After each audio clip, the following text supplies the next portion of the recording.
Hi, I'm Cameron. I'm here in our new Milwaukee office with Kate and Joe today for the office opening and ribbon cutting. Thank you guys so much for being here. Good to be here. It's great to be here.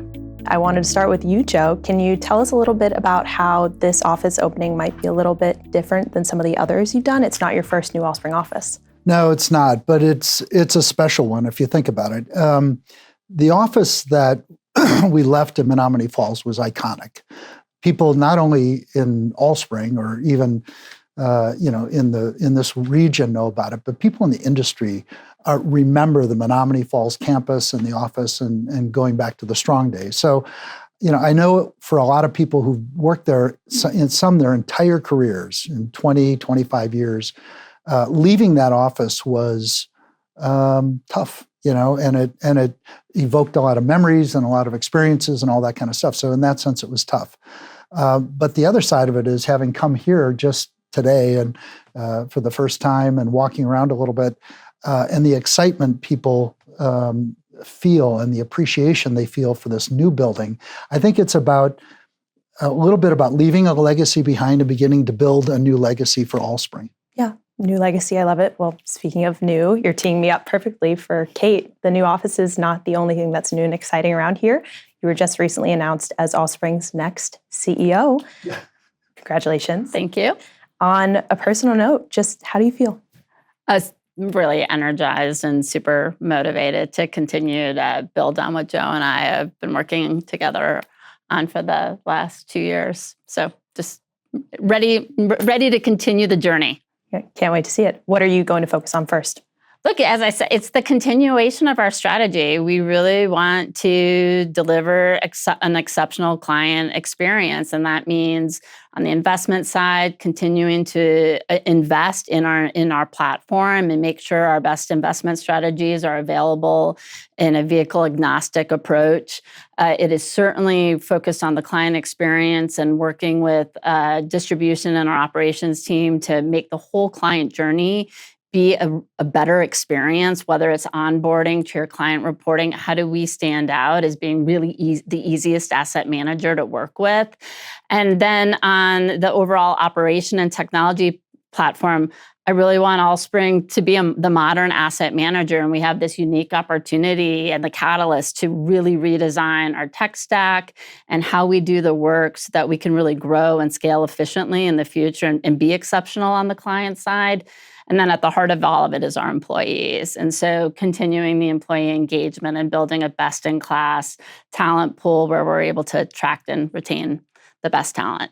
Yeah, amazing. Well, you are joining a small but mighty group, I think, in the asset management industry. Not a lot of women in your position. How are you feeling about it, and what does it mean to you?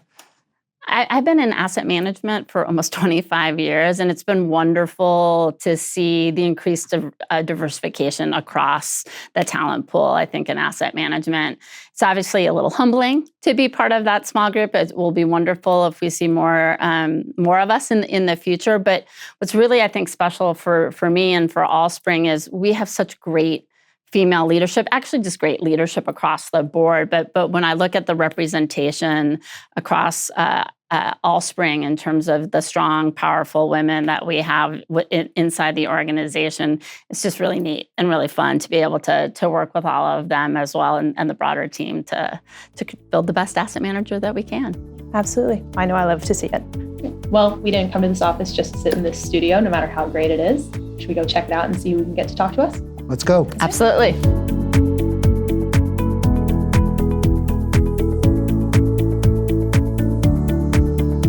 What's going on? What are you thinking about with the markets right now, given the last 2 weeks? Yeah, there's a lot happening right now. People asking a lot of questions. For us, nothing really changes. Right? I feel like if you change your approach right now, then you're probably doing something wrong to start with. And so we're doing the same things, but we're just doing a lot more of it right now. And the questions I get are all around the emotion of risk and fear. And my observations are people keep trying to figure out when something's going to happen. When are the tariffs going to come to an end? Or when is the Fed going to cut rates? Or when should I move from money markets to bonds or bonds to equities? And we keep saying is just focus on the what. Yep. What's your long-term plan? Stick to it. It's probably a good plan. Use this opportunity to move capital as you see fit.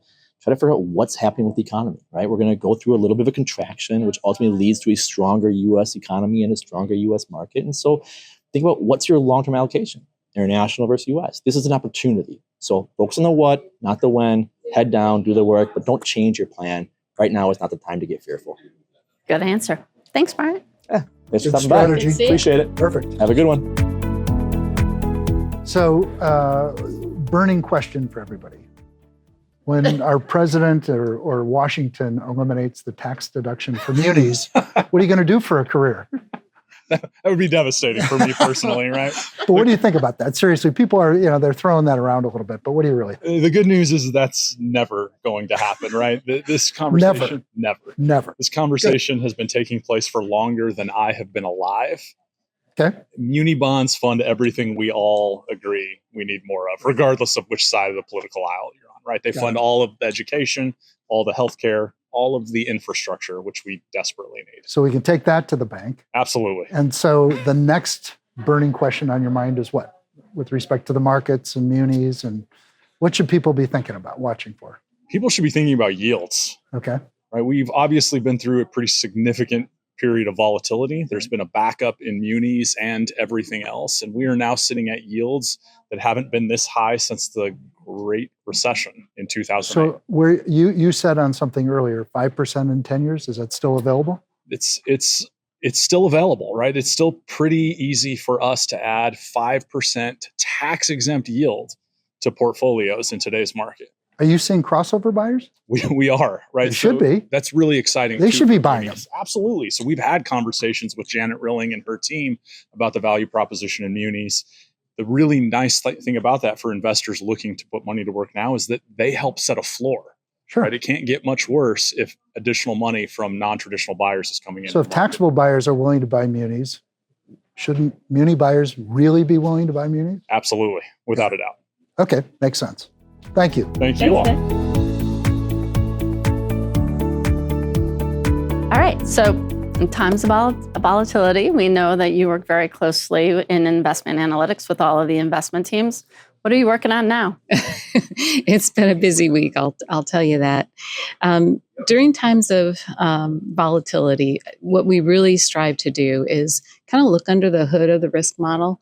And so when we look at the correlations of the factors and the volatility trends, then we try to keep the portfolio managers up to date on what's happening.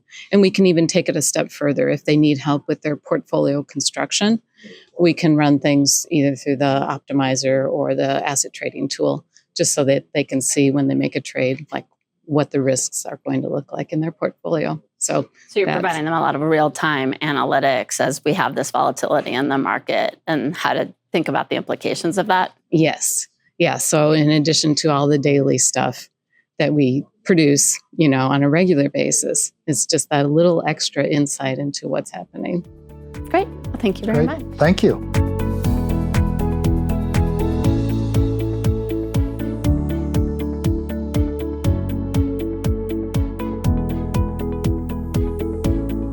Just about wrapping up our tour, and we get to talk to Ann and Kelly. Hello. Hi, guys. Hi. So we've just had a great tour of the office. We've met with a lot of the folks and everything. There seems to be a great energy and enthusiasm about this place. But I have to ask, is there anything people are going to kind of miss about being at the Menomonee Falls campus? People there a long time. What might they miss about that? I think for many people will miss a walk around the pond on a nice summer day and maybe looking at the wildlife out the windows, even in the winter. That's probably the biggest things. Okay. Nice. Well, Kelly, as head of marketing, it's not that you are short of opinions about the Allspring brand. What do you think? How did this come to life? I know you had a big hand in helping with this vision. I mean, I absolutely love it. It is so Allspring, and I think you can feel the warmth, and it's so inviting, and it's breeding creativity and connection and community and all the things that we were hoping it would bring. And I think what's really cool is there's a consistent thread throughout many of our offices, but it also has its own unique personality. We sourced a lot of the art. Almost the majority of the art is from local Milwaukee and Wisconsin artists. You can see some of them here, and they're absolutely beautiful. And so we love, connecting with our community here as well in Milwaukee. Great. So I think next we're going to be cutting the ribbon in our Milwaukee office officially. We're open. We're excited to be here downtown in the 3rd Ward. And this is an exciting new chapter.